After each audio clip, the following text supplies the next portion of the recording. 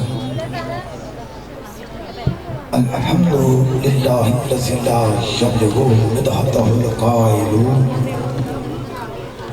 ولا يعصي نعمه الرد ولا يؤدي حقه المجتهدون الذي لا يدركه بعد الهمم ولا يناله غوص الفتن الذي ليس لصفته حد معدود ولا نعت موجود ولا وقت محدود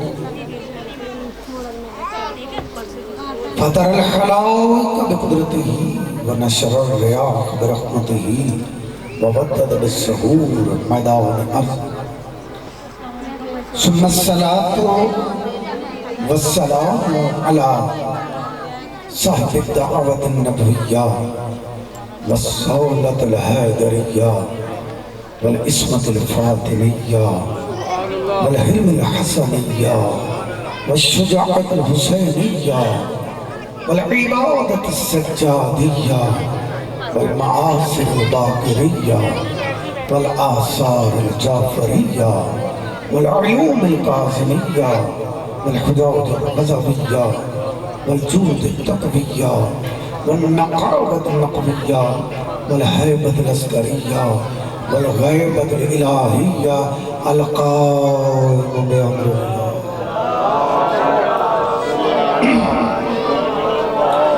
أما بعد فقد قال الله سبحانه وتعالى في محكم كتابه المجيد وفرقانه الحميد وقوله الحق وهو أصدق الصادقين بسم الله الرحمن الرحيم تبارك الذي بيده الملك وهو على كل شيء قدير الذي خلق الموت والحياة ليبلوكم أيكم أحسن عملا مل کے درود پڑھو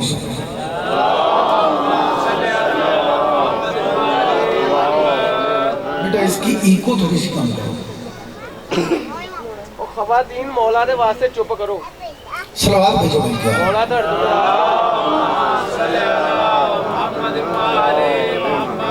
مہربانی جی ایک ہی بار میں بھی گزارش کروں گا ماؤں بہنوں بیٹیوں سے کہ جب ہمارا عقیدہ ہے کہ جو وارث سے غم ہیں وہ تشریف لاتے ہیں، تو یہاں کے بھی آپ اپنی گفتگو کریں، مجلس کا تقدس و امان ہوتا ہے،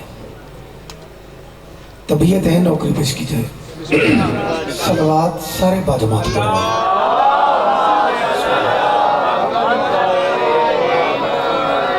ہم کے لائق وہ خدا ہے، تعریف کے لائق وہ خدا ہے کہ جس نے کلزم لا سے گوہر مقام کو خلق کیا اور خود لا مقام ہوا۔ تعریف کے لائق وہ خدا ہے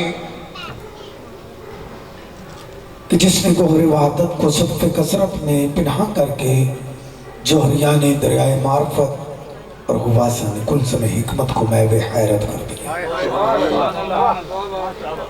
جتنے میرے دوست پیچھے بیٹھے ہیں بزرگوں کو چھوڑ کے وہ مہربانی فرماؤ یہ پیچھے سے آگے آ جاؤ۔ نعرہ تکبیر، اللہ اکبر، نعرہ تکبیر، مہربانی جی، اللہ اکبر، نعرہ رسالت، یا رسول اللہ، نعرہ حیدری، یا علی یا علی یا علی مدد حق ہے۔ اور محمد والے محمد بلندر صلوات۔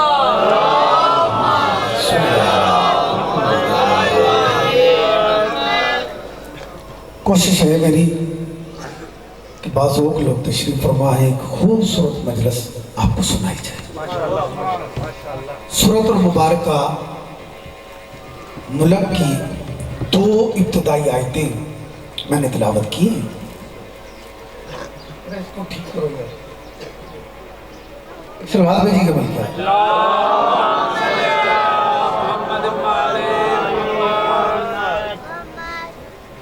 ذہن میری طرف ہے۔ مالک اپنا قانون واضح کر رہا ہے۔ اللہ رب العزت کا ارشاد ہو رہا ہے تبارک الذی بیدہ الملک۔ ترجمہ بلا تفریق مذہب و ملت یہی کیا جاتا ہے، پاک ہے وہ ذات، سبحان ہے وہ ذات کہ جس کے قبضہ قدرت میں پوری کائنات ہے۔ لیکن میں اس کا لفظی ترجمہ کرتا ہوں تبارک الذی بیدہ الملک، پاک ہے وہ ذات جس کے ہاتھ میں پوری کائنات ہے۔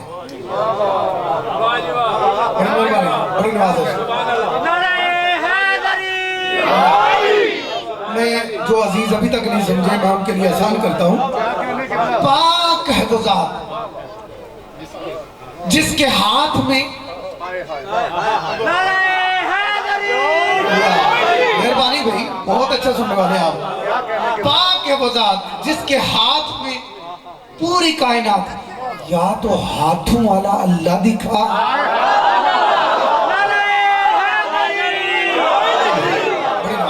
بہت شکریہ خدا کا۔ میں ابھی ترجمہ مکمل نہیں کر سکا، اسی پہ ہوں تو آپ نے بہت پذیرائی کی ہے، بہت میری تھکن اتر گئی ہے، خدا کا بہت اچھا سنا۔ ہاں پاک ہے وہ ذات جس کے ہاتھ میں پوری کائنات ہے، وَهُوَ عَلَىٰ كُلِّ شَيْءٍ قَدِيرٌ، پوری کائنات کا حاکم ہونے کے باوجود وہ ہر شے پہ قدیر ہے۔ قدیر وَهُوَ، ہوبا کی ضمیر اس کی طرف جا رہی ہے، وہ ہے، ہوبا کا ترجمہ وہ، کسی مولوی کے بس کی بات نہیں ہوبا کا ترجمہ کرے، وہ ہے، ہوبا کی ضمیر اس کی طرف جا رہی ہے، وہ ہے، وہ کیسا ہے وہی جانتا ہے۔ مہربانی بھائی بہت شکریہ، لاہور میں پڑھ رہا ہوں۔ ہاں وہ ہے کہ جو پوری کائنات کا حاکم ہونے کے باوجود ہر شے پہ قدیر ہے، قادر نہیں، قدیر ہے۔ ہاں قادر اس میں فائل ہے، اس کو میں سمجھانے کی کوشش کرتا ہوں۔ معاف رکھنا میری طبیعت کچھ ایسی ہے کہ میں بات سے بات جو نکلتی ہے تو میں خود آگے بڑھتا ہوں. 34 سالہ میری سروس ہے. پاکستان کے علاوہ کافی ممالک میں نے نوکری دی ہے. کچھ مارکیٹ میں میری جو وقت مجھے ملتا ہے میں کچھ نہ کچھ قوم کے لیے لکھتا ہوں. کچھ کتابیں میں نے مارکیٹ میں میری کتابیں ہیں. 2 رسال کا ماصلات الائمہ، ساکنین شام، اور نئی آنے والی میری کتاب انشاءاللہ جو سادات کو بھونکنے والے ہیں ان کے خلاف ہے، حرمت سادات. طبیعت ہے جی. اچھا جی، یہ قادر اور ہے، قدیر اور ہے. یہاں اللہ نے لفظ قدیر استعمال کیا. پوری کائنات کا حاکم ہونے کے باوجود وہ ہر شے پہ قدیر ہے. قادر اس میں فاعل ہے، اور اس میں فاعل کس کو کہتے ہیں؟ جس سے کبھی کبھی صفت چھوٹ بھی جائے. لیکن قدیر مشبہ ہے، اور مشبہ وہ ذات ہے کہ جب سے ہے تب سے قدیر ہے. نعرے حیدری. وہ قدیر ہے. وَهُوَ عَلَىٰ كُلِّ شَيْءٍ قَدِيرٌ الَّذِي خَلَقَ الْمَوْتَ وَالْحَيَاةَ. وہ ہے جس نے موت کو خلق کیا، حیات کو خلق کیا. بھئی پریشان نہ ہونا کہ مولوی مرنے کی باتیں کرنے لگا ہے. مرے وہ جس کے وارث نہ ہوں. تھوڑی سی طبیعت ملانا جی. موت کو خلق کیا، حیات کو خلق کیا. موت کا تذکرہ یہاں پہلے ہے. ہونا تو یہ چاہیے کہ جی حیات کو خلق کیا، موت کو. یہ نہ سمجھ لینا جہاں زندگی کی سانس کی ڈوری ٹوٹتی ہے پھر موت آتی ہے. نہیں، موت پہلے ہے، حیات بعد میں ہے. یہ فلسفہ مالک نے سمجھایا.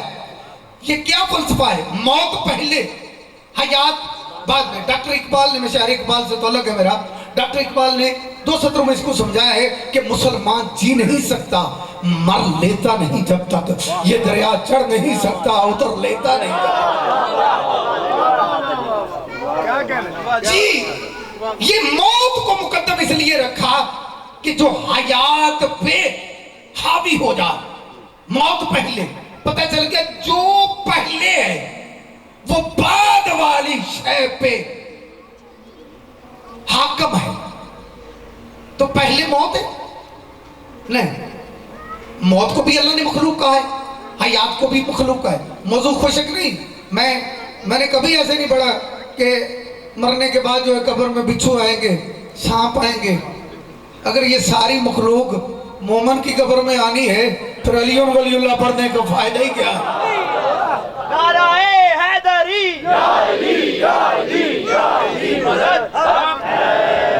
بھئی لطف لینا کہ موت پہلے، حیات بعد میں. موت بھی مخلوق، حیات بھی مخلوق. لیکن کیا یہی پہلے ہیں؟ نہیں، یہ پہلے نہیں. بلکہ میں تھوڑا سا سہارا لوں گا. کسی نے میرے 5ویں مولا سے سوال کیا، مولا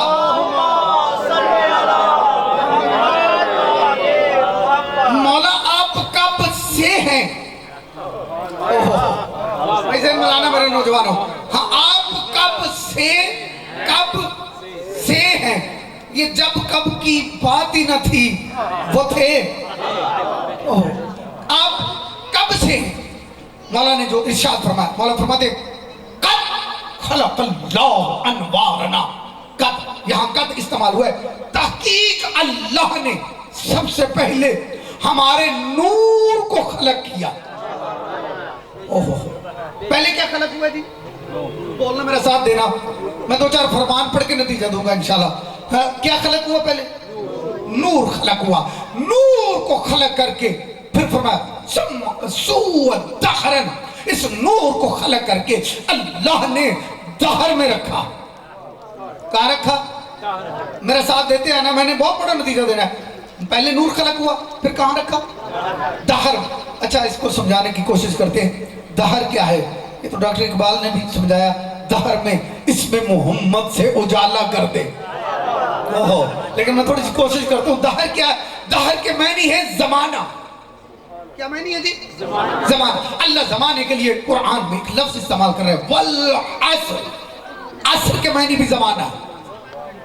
دہر کے معنی پہ زمانہ، بھجن میری طرف دیکھنا، عصر زمانہ، دہر زمانہ. آؤ ذرا فیصلہ کرتے ہیں عصر کیسا زمانہ ہے، دہر کیسا زمانہ. لفظیں تو دو ہیں، ڈیفینیشن ہو جائے، لفظیں دو معنی ہے، دہر کیسا عصر کیسا. بھئی عصر ایسا زمانہ جس میں ساعت ہوں، گھڑیاں ہوں، دن ہوں، رات، مہینے، سال، ماضی، حال، مستقبل، سورج، چاند، ستارے، اس کو کہتے ہیں عصر. اور دہر کس کو کہتے ہیں؟ جس میں نہ ساعت ہوں، نہ گھڑیاں ہوں، نہ دن ہوں، نہ رات ہوں. یعنی معصوم کا فرمانا کہ جب کچھ نہ تھا ہم تھے. نہیں میرا خیال ہے میں ابھی بھی بات نہیں واضح کر سکا، تھوڑا سا مزید اس کو آگے بڑھاتے ہیں. کیا پہلے نور خلق ہوا، پھر دہر میں رکھا، دہر میں رکھنے کے بعد پھر اسی فرمان کو میرے 11ویں مولا نے آگے بڑھایا. مولا فرماتے ثم خلق اللہ جمیع الاشیاء، پھر اللہ نے تمام اشیاء کو خلق کیا. تمام اشیاء کو خلق کیا. پہلے نور خلق ہوا، دہر میں رکھا، پھر اللہ نے اشیاء کو خلق کیا. میں نتیجے پہ لے آیا، ہاں تمہید استوار کر لی ہے میں نے کہ پہلے نور خلق ہوا، پھر دہر میں رکھا، پھر اشیاء کو خلق کیا. اشیاء کو خلق کرنے کے بعد پھر معصوم فرماتے ثم اشہدنا علی جمیع الاشیاء، پھر تمام اشیاء پہ ہمیں گواہ بنا لیا. مہربانی ہے بھائی، بہت بڑی مہربانی بھائی، بہت شکریہ، سلامت رہے آپ جی. پھر تمام اشیاء پہ ہمیں گواہ بنا. گواہ کس کو کہتے ہیں؟ جس کے سامنے کوئی عمل ہو، جس کے سامنے کوئی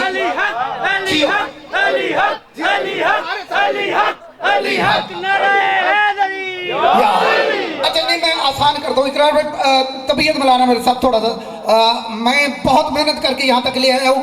یہاں ایک اشارہ دیتا ہوں. مسٹر گبن جو ہے محقق، بہت بڑا محقق، اس نے جب مولا امیر المومنین کا فرمان پڑھا کہ جن کے کان باہر ہیں وہ بچے دیتی ہیں، جن کے کان اندر ہیں وہ انڈے دیتی ہیں، اس نے تحقیق کی کوئی جاندار شے ایسی مل جائے جس کے کان تو باہر ہوں وہ انڈے دیتی ہو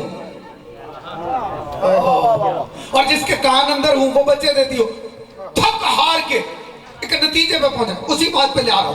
ثم اشہدنا علی جمیع الاشیاء، تمام اشیاء پہ ہمیں گواہ بنا لیا. تھک ہار کے مسٹر گبن جو ہے وہ پریشان ہو کے یہ جملہ کہتا ہے کہ میں اس نتیجے پہ پہنچا ہوں کہ یہ ساری کائنات یا تو علی کے سامنے بنی ہے یا علی اپنے ہاتھوں سے بنا تھا.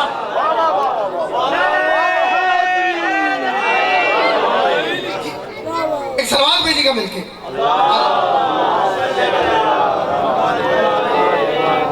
ذاکر صاحب کی آمد پہ بلند ترس سلوات. اللہ اکبر.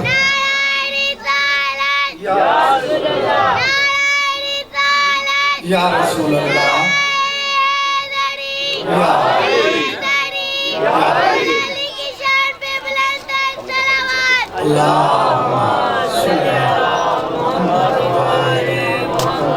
جی نوکری پسند آ رہی ہے؟ طبیعت ملانا. پہلے نور خلق ہوا، پھر دہر میں رکھا، پھر اشیاء کو خلق کیا. اشیاء کو خلق کرنے کے بعد محمد و اہل بیت محمد کو گواہ بنا لیا. گواہ کون ہوتا ہے؟ جس کے سامنے مجسم عمل ہو. پھر فرمایا ثم فرض اللہ تعاتہ